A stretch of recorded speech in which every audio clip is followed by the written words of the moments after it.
magazine d'actualité pour tous. Est-ce qu'on peut se mettre debout s'il vous plaît? Bougez un peu. Bougez. Mais bougez. En fait, je vous souhaite un heureux mois de la femme. Merci. Je m'appelle Dr Béatrice Balouta Lumona. Je suis médecin, chef de service de l'échographie à l'HKK. Je suis... je dois dire tout ça? Oui. Oh Seigneur. Bon, je vais résumer. Je suis formatrice. Je suis chef d'entreprise. Je suis présidente de la fondation BBL. Qu'est-ce que je dois dire d'autre? Bon, je suis mère de famille. Mariée, mère de famille. Voilà. Aujourd'hui, nous allons parler d'un sujet qui est vraiment très important. Mais avant de commencer, j'aimerais savoir, est-ce qu'il y a une personne ici dans cette salle qui n'a jamais été en contact avec une victime de violences ou bien qui n'a jamais entendu parler des violences? Est-ce qu'il y a quelqu'un ici? Vous voyez? Il n'y a personne. Ça signifie que le sujet d'aujourd'hui est très important. Parce que souvent, quand nous prenons en charge nos patients, nous mettons à côté l'aspect violence. Nous prenons en charge par rapport à la médecine interne, à la gynécologie, à la pédiatrie et tout ça, mais on évite un peu de parler de la violence dans nos diagnostics. Vous êtes d'accord avec moi, n'est-ce pas? Le sujet est tellement très important qu'il faut que nous puissions comprendre, quand vous êtes devant un cas de violence, qu'est-ce qu'il faut faire. Ça, c'est le protocole national. Ça, c'est la prise en charge psychosociale. Le protocole de la prise en charge psychosociale. Et là, c'est le dossier de la victime, du survivant des violences basées sur les genres. Donc, ce ne sont pas les fiches comme on utilise ici. Ce sont des fiches vraiment bien équipées. Vous allez voir quand on va évoluer et tout ce qu'on va dire ici, c'est résumé ici. Donc, vous n'aurez qu'à cocher ou à écrire une ligne. Voilà. C'est ça le dossier de la victime. Qui est ici représenté, j'espère. Je présente la matinée scientifique d'aujourd'hui qui sera animée par le docteur Balouta Lumona. Le thème de la journée, c'est la prise en charge des cas de violence basée sur les gens. Vous allez rester attentifs et suivre religieusement la présentation et puis s'en suivra des questions et réponses. Et puis nous allons clôturer la journée avec la réunion du matin qui relève essentiellement du staff médical qui viendra donner quelques communications. Ainsi, nous appelons Dr Béatrice Balouta pour sa présentation. Vous avez la parole, c'est à 25 minutes. Notre présentation va se porter sur 4 points.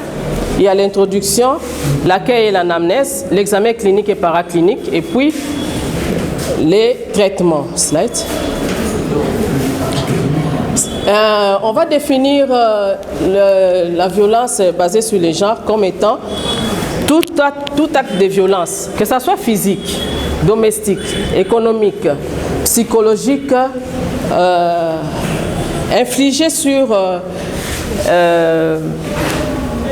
une personne en raison de son rôle dans la société, de ses attentes, que ce soit une femme ou un homme ou toute autre personne non conforme aux normes du genre. C'est-à-dire, la personne est biologiquement de sexe féminin, mais ne veut pas être de sexe féminin. Donc, tous ces gens-là sont concernés dans la prise en charge. Slide. Être une victime de violence. Vous avez la victime devant vous, mais c'est difficile de détecter du coup que c'est la victime. Pourquoi? Parce que la plupart des victimes cachent leur souffrance, soit par honte, soit par peur, soit par pression sociale. Mais il y a quand même des signes. Il y a des signes physiques, il y a des signes psychologiques, il y a des signes comportementaux et il y a des signes spécifiques. On peut avoir des lésions, on peut avoir des douleurs, on peut avoir des signes de malnutrition ou de négligence. Slide. Parmi les signes psychologiques, on peut avoir tout ce qu'on peut, l'anxiété, la faiblesse, la trouble du sommeil, l'isolement, évitement des interactions habituelles. Slide. On peut avoir un changement de comportement brusque, on peut avoir des pensées suicidaires. Slide. Et parmi les signes comportementaux, on peut avoir l'évitement. La personne évite de fréquenter certains lieux. C'est-à-dire que si la personne a été violentée à l'église, la personne ne veut plus aller à l'église. Si la personne a été violentée au travail, la personne perd le goût du travail. On peut avoir la justification excessive des blessures. Si c'est une violence conjugale, là, la personne justifie les lésions. Vous ne posez pas la question, mais dès que vous la regardez, elle commence à se justifier.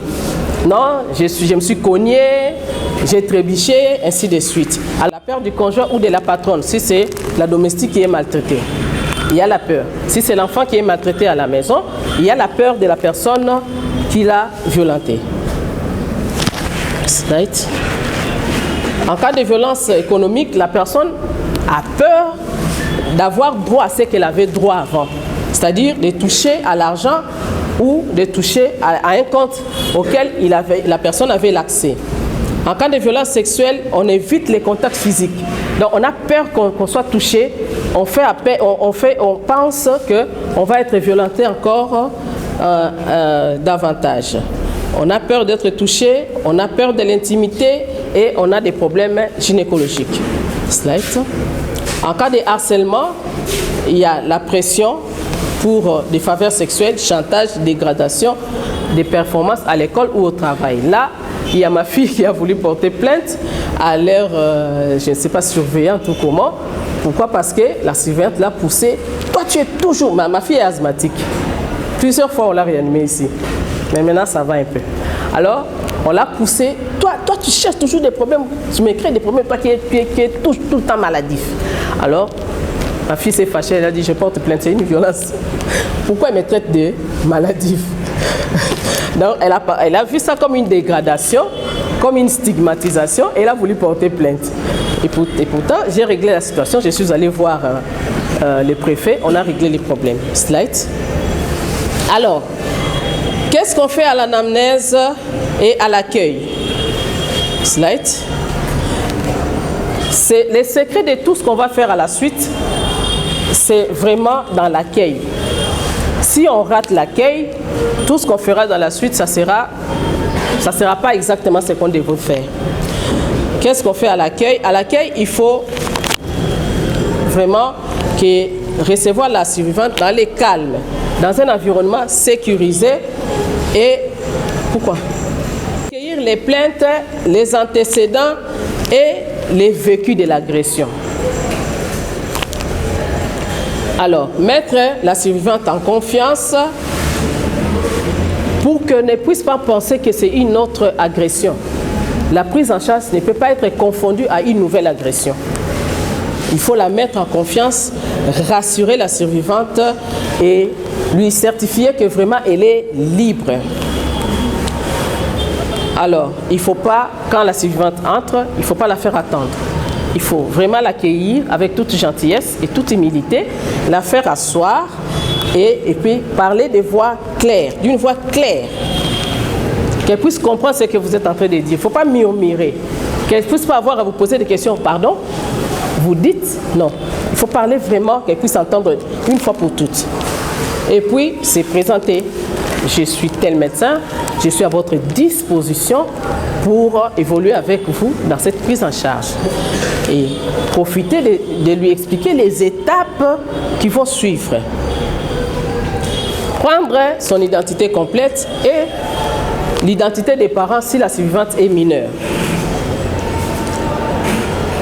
Alors, il faut rassurer la survivante de la confidentialité, c'est-à-dire que lui dire que ce que nous allons dire ici va rester entre nous. Si vous me permettez d'en parler à quelqu'un de la famille, c'est à vous de choisir.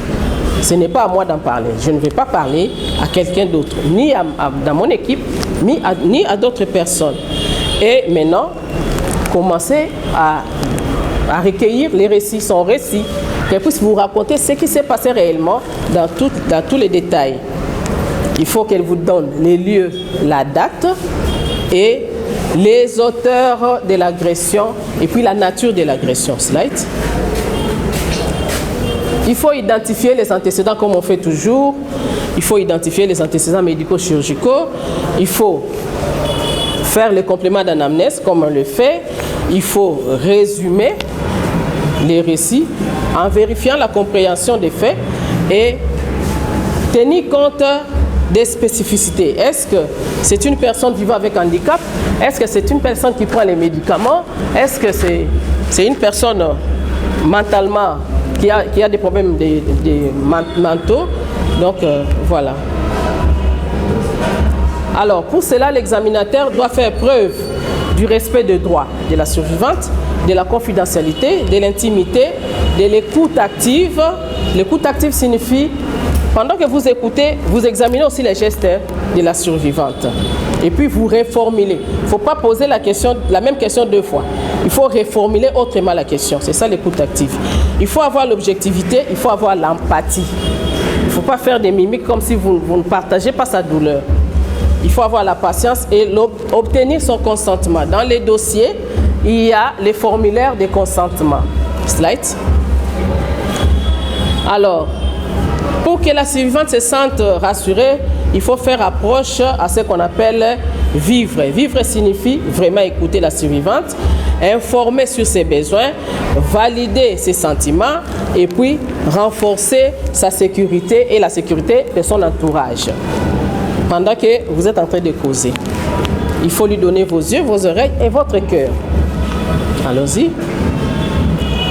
Alors, dans l'écoute active, vous êtes en position assise, vous êtes relaxé, un peu penché en avant pour qu'elle puisse comprendre que vous lui donnez votre attention et puis avoir les contacts visuels. Il ne faut pas que quand il parle, vous regardez à côté. Non, il faut la regarder. Et vous-même, vous devez être détendu aussi.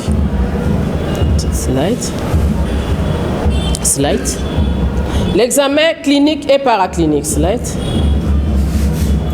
Là, il faut déterminer les éléments cliniques et paracliniques qui sont susceptibles de vous orienter vers les traitements à administrer. Slide. Il faut préparer les équipements et fournitures. On appelle ça kit viol. On va voir plus tard de quoi est constitué le kit viol. Il faut toujours observer la victime avant de toucher. Toujours observer, bien observer. C'est pour cela, dans les kits viol, il y a même ce qu'on appelle les myopies, les miroirs grossissants, pour voir de près les lésions intimées à la survivante. Il faut expliquer ce qu'on va faire. À chaque étape, il faut expliquer. Il faut demander aussi sa permission. Il faut assurer que c'est elle qui a le plein contrôle. Et ne jamais demander à la survivante de se déshabiller complètement. Non. On déshabille seulement la partie qu'on veut examiner. On termine cette partie, on couvre cette partie et puis on déshabille l'autre partie. Slide. Bon. En cas de vaste traumatisme, en cas de déficit neurologique ou de difficultés respiratoires, il faut vraiment stopper un peu, prendre en charge, parce que là, ce sont des complications graves. Slide. Comment préparer la victime à l'examen? Je l'ai dit. Ça doit se faire au cabinet, je l'ai dit. Il faut limiter le nombre de gens dans les cabinets. C'est la victime qui doit choisir si elle veut rester avec un parent ou pas. Ou bien, si c'est une femme mariée, que son mari soit là ou pas. Mais souvent, il faut éviter que le mari soit là pour qu'elle puisse s'ouvrir. Il faut toujours rassurer, je l'ai dit. Il faut expliquer les biens fondés de l'étape qu'on veut aborder et demander si elle veut être accompagnée et aussi examiner encore les formulaires de consentement si la survivante a signé. On fait l'examen comme on le fait, inspection, palpation, percussion et auscultation. Slide. Alors, en dehors de ça, on fait l'examen génital, anal, l'examen neurologique et paramédical. Slide. Voilà. Les kits viol est constitué de quoi? Les kits viol est constitué d'un spéculum, de préférence en plastique. Les kits viol est constitué d'un spéculum, de préférence en plastique. Pourquoi? Parce que ça fait voir les lésions des parois vaginaux. Et puis un miroir grossissant pour voir les lésions, grossir les petites lésions pour voir l'ampleur.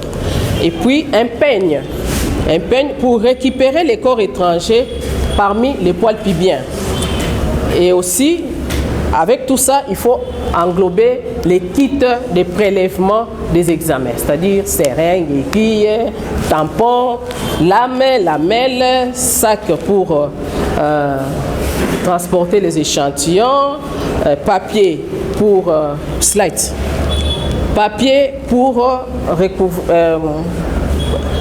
mettre ce qu'on a prélevé avec les peines. Il faut mettre ça dans un papier. Mettre un ruban pour mesurer les lésions. Il faut mesurer les longs diamètres et les petits diamètres.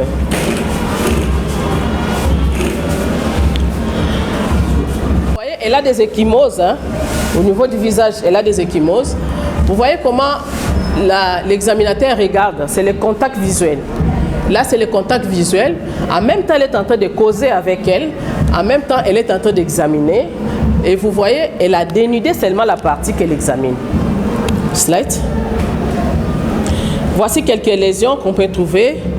Là, ça nécessite maintenant d'avoir les miroirs grossissants pour voir l'ampleur, la profondeur de la lésion. Surtout au niveau des lèvres ou au niveau du palais, ça nécessite d'avoir des miroirs. Slide. L'examen génital. Comment on fait l'examen génital? Il faut avoir une attitude calme et rassurante. Il faut protéger l'intimité et la dignité de la survivante et laisser la survivante autant de contrôle que possible. Donc, c'est-à-dire que c'est la survivante qui prend le contrôle de la situation. À chaque fois, il faut demander sa permission. Il faut qu'elle dise quelque chose. Expliquer aussi chaque étape et puis avoir une blouse ou un drap pour couvrir la survivante. Chez la femme âgée, on a souvent des lacérations et la contamination des IST et VIH est accrue. Alors là, on utilise un spéculum fin pour l'examen génital et parfois, on n'utilise même pas les spéculums, on utilise les tampons pour faire des prélèvements. Chez la petite fille, on ne fait pas les touchés vaginales. On n'utilise pas les spéculums. Je vais montrer l'image directement. On met la petite fille sur une table. Si la petite fille a peur, on la met sur les cuisses de sa mère. Slide. Et quand on examine comme ça, il faut toujours interpréter selon les cadrans horaires. La lésion est à quel niveau? Est-ce que c'est à 6 heures, c'est à 7 heures, c'est à 8 heures, ainsi de suite. Slide. Les types de l'hymen qui cribiforme. Donc, c'est... Rentrez un peu. Quand vous voyez comme ça, c'est pas qu'elle est déflorée, non. Vous voyez, il y a un halo entre l'hymen et le reste. Vous voyez, il y a un halo, il n'y a pas une continuité. Allons-y. Là, c'est l'hymen labié, toujours non défloré. Et, allons-y, là c'est l'hymen frangé, toujours non défloré.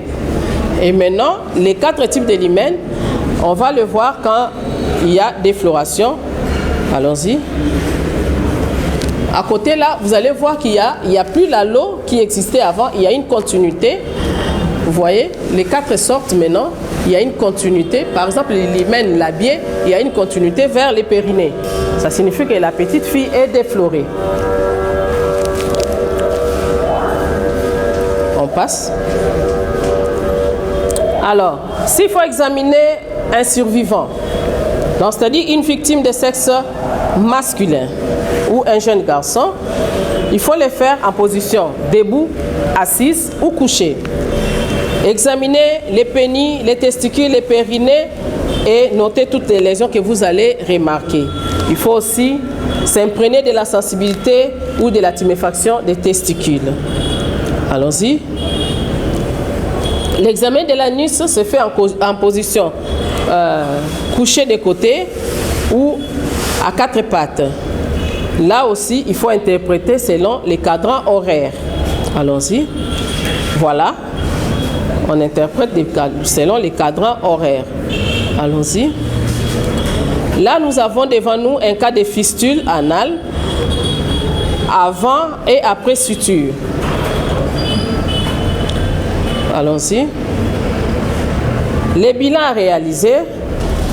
Pendant l'examen, il faut rechercher les spermatozoïdes. Il faut prélever les sangs. Il faut faire le test de grossesse si cela est indiqué.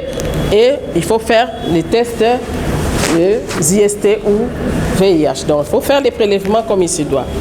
Allons-y. J'ai parlé. Il faut rechercher aussi l'hépatite ou bien les tétanos, l'hépatite, syphilis et tout ça. Allons-y. Les traitements. On procède. Il faut dresser la liste des éléments de traitement. Il faut traiter les lésions. Il faut faire les dépistages et traiter de manière préventive et curative les IST. Il faut traiter les tétanos de façon préventive et l'hépatite B. Il faut administrer les ARV dans les 72 heures. Il faut prévenir une grossesse en donnant les contraceptifs.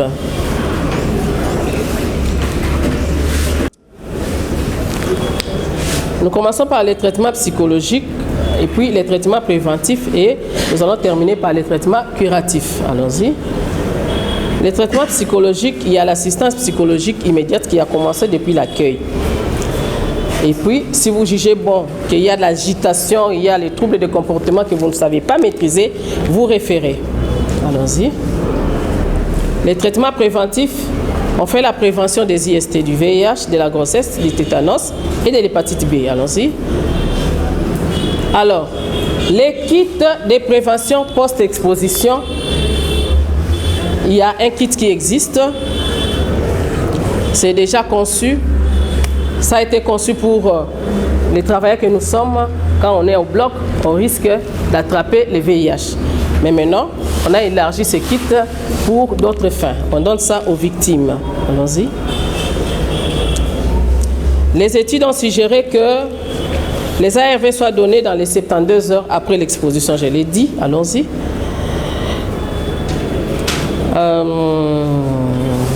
Allons-y. Chez les adultes, on a donné un protocole des ARV là-bas. Ça ne sert à rien de parler de ça maintenant. Allons-y. Par rapport aux IST, il faut faire la prévention de la gonorrhée, du chlamydia et la syphilis. Allons-y. Les antibiotiques qu'on utilise couramment, c'est le cefixime, azithromycine, métronidazole et benzylpénicilline. Allons-y. Allons-y, la prophylaxie du VIH, on en a déjà parlé. Par rapport à la prévention du tétanos, on donne les vaccins à la 4e semaine. On donne les vaccins 6 à 12 mois après la 2e dose, 1 année après la 3e et 1 année après la 4e dose. Allons-y. La prévention de l'hépatite B dépend des plateaux techniques de l'institution. Allons-y. Là, c'est la synthèse de la prévention. La prévention, avant les 72 heures, pour les VIH, oui, on donne. Après les 72 heures, non. Prévenir la grossesse jusqu'à 120 heures, 5 jours. Les IST jusqu'au-delà, il faut prévenir.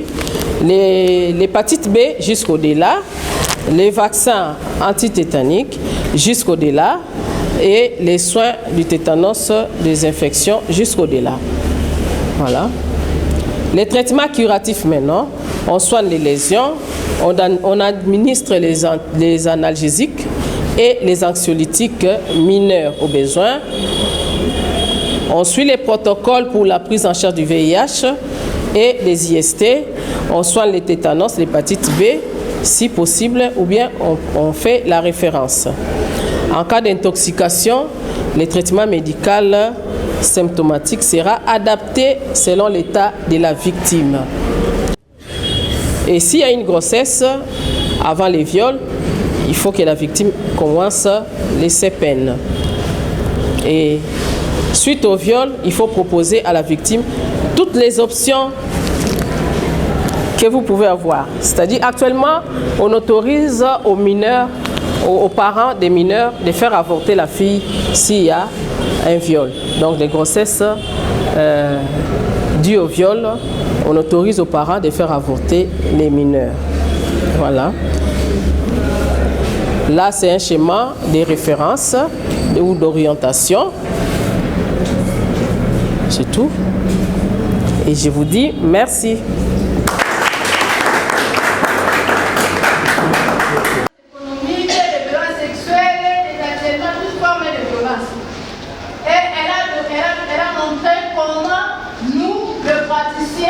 Le médecin ou le corps médical peuvent prendre en charge une survivante ou un survivant de violences basées sur le genre.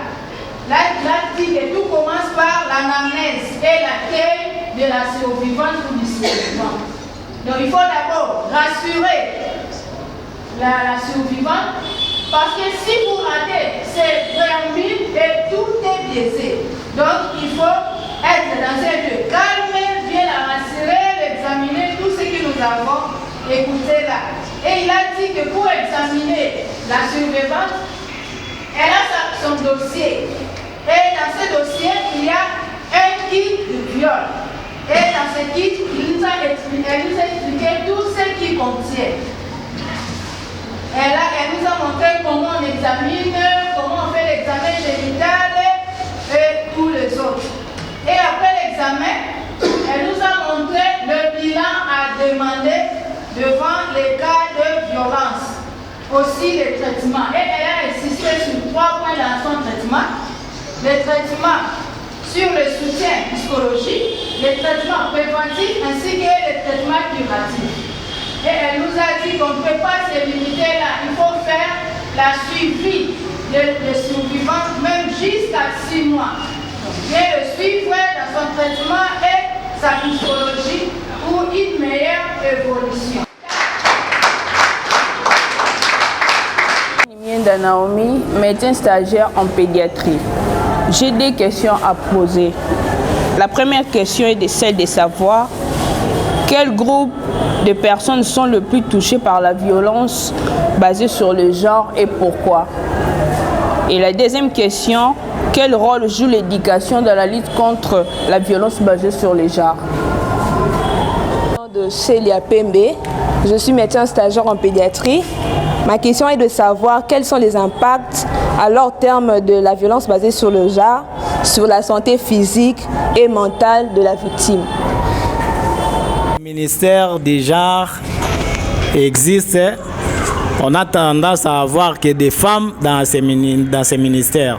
Donc si je peux bien me rappeler, il y a environ 10 ministres des genres qui sont passés, mais ce n'est que des femmes. Est-ce que ce n'est pas une façon de donner l'impression que ces ministères, quand on parle de genre, on voit plus la femme? Parce que dans la définition, moi aussi j'ai été surpris quand on parle du genre, on voit aussi la violence basée sur les genres, on voit aussi les hommes. Alors que ces ministères ont toujours été occupés par les femmes. Et c'est comme si on donne l'impression que les genres a trait aux femmes. Alors, ma deuxième préoccupation, c'est par rapport à l'établissement si par exemple, il y a une réquisition médicale, après violence, après un viol, tout ça va. Comment est-ce que les médecins peuvent établir un document pour répondre à la police? Ça, je n'ai pas vu docteur évoquait cela, alors que la plupart des médecins sont butés à ces problèmes-là, d'établir un certificat, je ne sais pas si il faut appeler ça un certificat de viol ou tout ça, voilà. C'est un peu compliqué. Est-ce qu'il faudrait... c'est un apanage d'un médecin légiste ou tout médecin généraliste, soit-il, peut établir un certificat dans ce sens-là. Et si il faudrait l'établir, c'est comment le faire? Parce qu'on peut bien consulter tout ça, mais à la fin, il faudrait par exemple répondre à la justice ou à l'administration. Comment établir ces certificats? Ok. Parmi les gens les plus touchés par la violence, nous avons les vulnérables, c'est-à-dire les invalides. Les gens invalides, les gens qui prennent des médicaments psychotiques, les gens qui sont démunis, totalement, qui dépendent des autres. Ce sont ces gens qui subissent les violences. Alors, les gens aussi défavorisés, c'est-à-dire que vous êtes dans une société, vous avez postulé, mais c'est une société vraiment remplie d'hommes. Et vous postulez dans un groupe d'hommes, un grand groupe d'hommes. Alors, pour que vous puissiez vous en sortir, vous risquez qu'on puisse profiter de vous. Je ne voudrais pas dire que ça m'est arrivé, mais ça aurait dû m'arriver. J'ai refusé un grand poste, un poste haut placé vraiment, parce qu'on m'a proposé, on a envoyé quelqu'un pour m'amener dans un hôtel 5 étoiles et je ne savais pas qui allait venir me rencontrer là-bas. Tu vas t'installer dans une chambre et pour gagner ces postes, il faut que tu fasses ce que la personne qui va venir là-bas va te demander de faire. Et j'ai refusé les postes. Vous comprenez? Ça arrive à tout le monde. Alors, j'ai poursuivi même la personne qui est venue me prendre.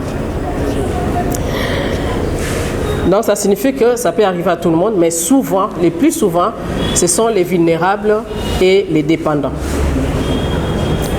Quel rôle joue l'éducation dans la lutte contre la violence basée sur les genres? Mais l'éducation joue un rôle primordial. L'éducation joue un rôle vraiment primordial. Je regrette beaucoup. Il y a un conseil national pour enfants et ce conseil national existe.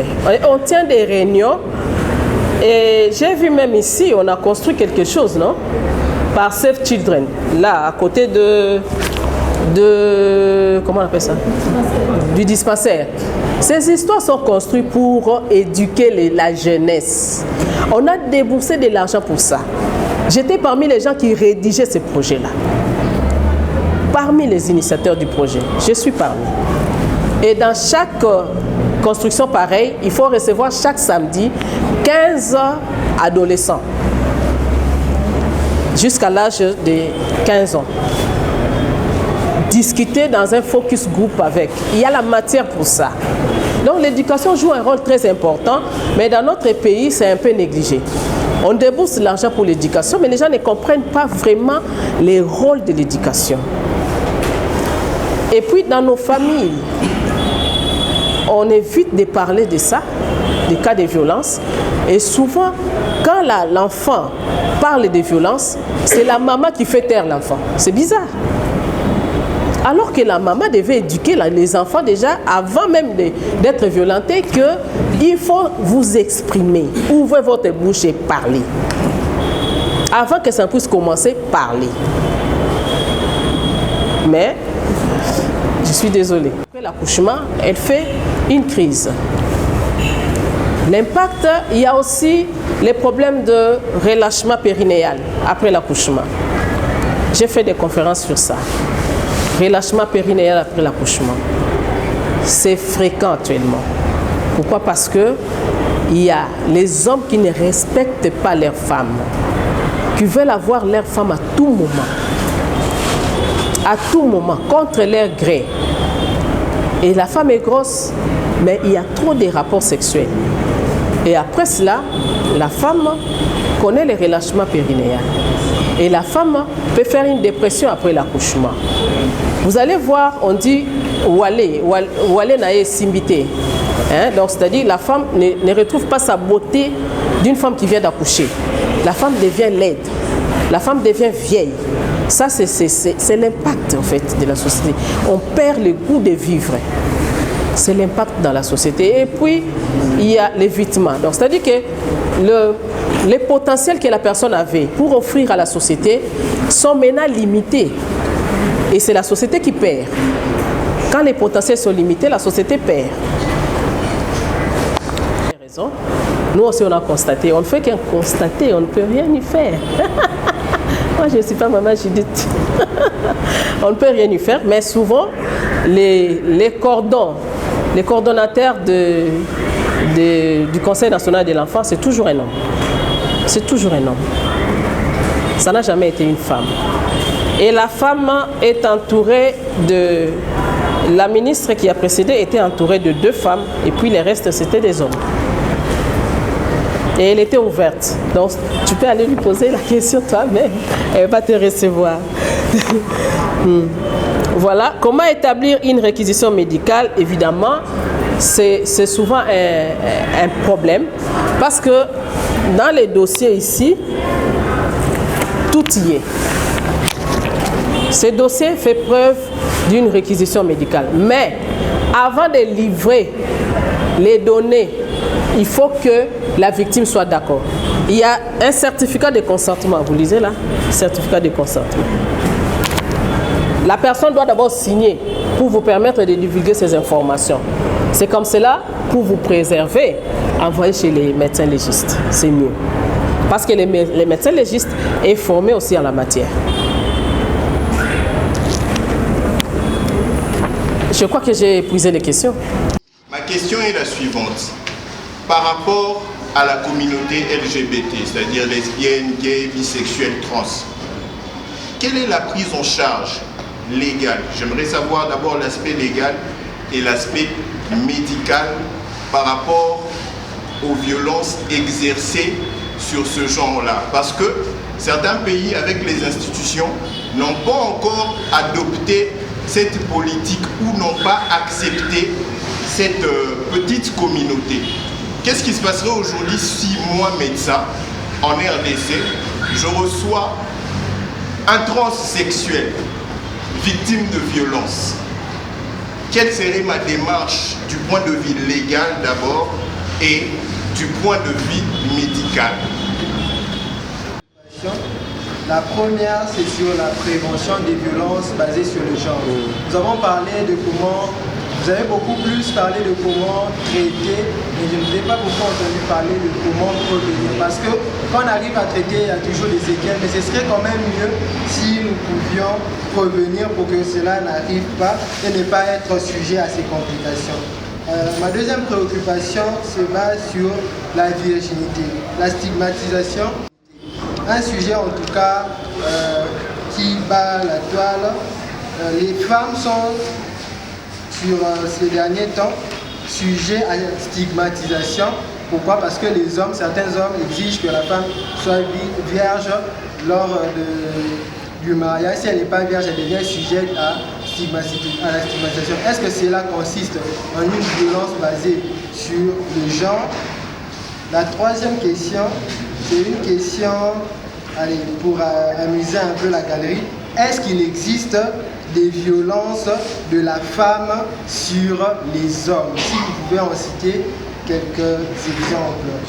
Comme quatrième question, quelles sont les dispositions légales des violences basées sur les genres pour les personnes qui sont sujets de ces violences-là et les personnes qui sont objets qui reçoivent ces violences. Prise en charge légale, vous êtes médecin, pourquoi vous voulez prendre en charge légalement? Il y a des organismes pour ça qui prennent en charge gratuitement les cas de violence. Il y a des organismes. Il y a par exemple l'ISADEL, il y a 3 organismes ici en RDC qui prennent en charge gratuitement. Donc ce n'est pas à vous de le faire. Il faut référer là-bas. Alors, prise en charge médicale, c'est ce qu'on vient d'étaler. C'est la même chose. C'est la même chose. Je ne sais pas si tu peux spécifier ce que tu voulais me faire dire. Je voulais spécifier. il y a la confidentialité dedans. Ce n'est pas un dossier à livrer à n'importe qui. Non. C'est-à-dire que quand l'LGBT vient te voir, tu mets à côté l'aspect LGBT. Tu l'examines, tu fais la prévention et tu établis ton traitement curatif, comme il se doit. Tu comprends? Une fois, j'avais reçu une dame, demoiselle, de 28 ans, pesant 128 kilos. Docteur Cathy connaît la dame. Qu'est-ce qu'elle avait? Elle présentait l'hémorragie génitale. Alors, on amène sur le lit, on veut faire l'examen gynécologique. La dame refuse. Oh non, mon copain doit être là. Oh, ok, il n'y a pas de problème. Parce que pendant l'examen, il faut que la victime puisse avoir le contrôle de tout. Si elle demande que son copain soit là, moi je dois accepter. Et au lieu de voir un copain, je vois un travesti. Je vois une dame à l'aspect d'un homme. Habillée en tissu, pantalon, chemise, cravate, ceinture bien enfilée, souliers. Et je me dis, oh, c'est un homme ou une femme? Avec des seins. J'ai dit, ok, maintenant là, je ne peux pas faire des gestes qui prouvent que je me pose des questions. Je fais semblant. Et elle tient l'homme pendant que moi je fais l'examen. La femme, je ne sais pas si je dois dire l'homme ou la femme. En fait, les partenaires. Pendant que je fais l'examen. Et qu'est-ce que j'ai trouvé à l'intérieur? Mais comme c'est elle qui a demandé la présence de l'autre, moi j'ai pris, comment on appelle ça, les ongles artificiels là, en plastique. J'ai souturé ça de son organe avec une pince. Et pendant que je faisais sortir, on a commencé à la tabasser sur place, hein, par les messieurs là, ou la dame, les partenaires. Pourquoi? Oh non, moi je ne mets pas les ongles. Où est-ce qu'elle a trouvé ça? Qui lui a introduit les doigts? C'était tout un problème. Je me suis dit, ah, où est-ce que moi j'ai commis l'erreur? J'aurais dû refuser ou bien accepter. J'étais devant un dilemme. J'ai fait appel aux parents, aidez-moi s'il vous plaît. Comme vous êtes là, elle a accepté que vous soyez là, vous pouvez m'aider. Il y a des troubles ici, on est en train de frapper sur votre fille. On a écarté les messieurs. J'ai commencé à poser la question à la dame. Moi j'ai dit, mais c'est quelqu'un d'autre là t'a blessé, maintenant je dois te suturer. Et après, aujourd'hui, bon, je l'ai accompagnée au fait. Je l'ai accompagnée aujourd'hui au moment où nous parlons. Elle est mariée, elle a 2 enfants. Est-ce que vous ne pouvez pas applaudir pour moi,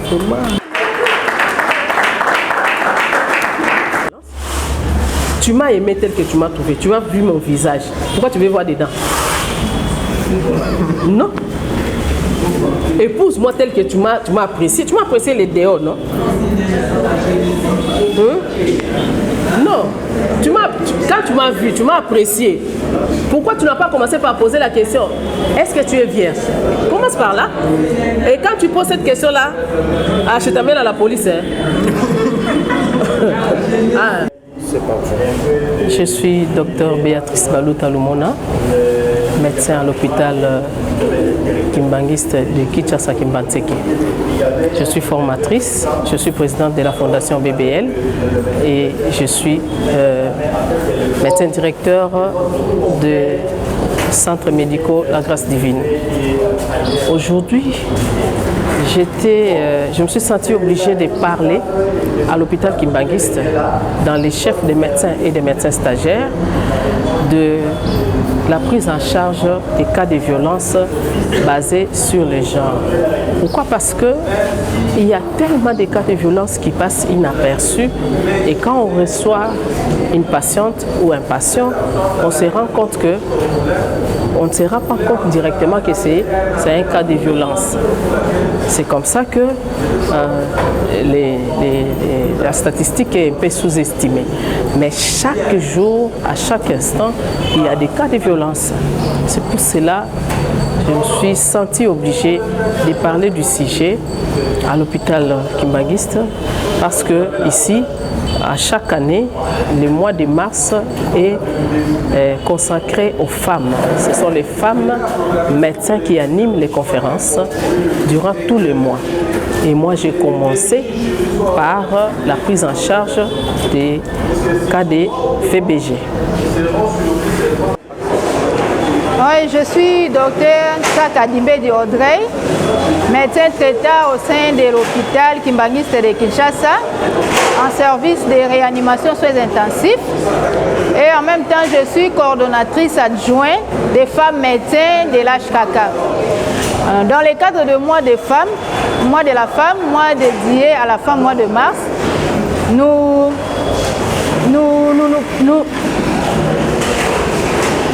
organisons en tant que femmes médecins à sensibiliser la communauté, plus la communauté médicale au sein de notre hôpital, en animant de conférences.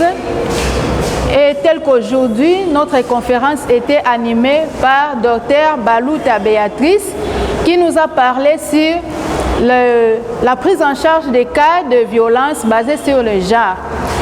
Et sur ça, il nous a montré la différence d'abord entre victimes et survivants de la violence. Il nous a montré les signes cliniques et paracliniques d'une personne violée. Et il nous a montré comment établir les dossiers d'une personne violée, donc d'une survivante de la violence basée sur le genre. Et ça a été vraiment très édifiant pour nous tous et nous avons profité de cela.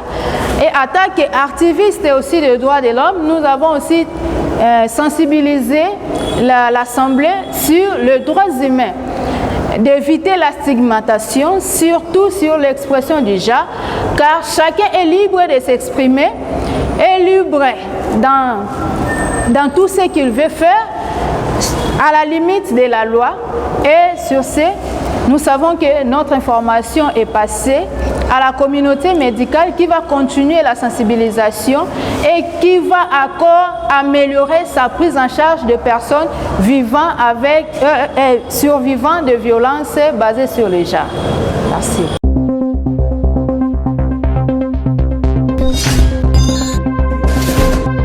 Actu Plus Mag, le magazine d'actualité pour tous.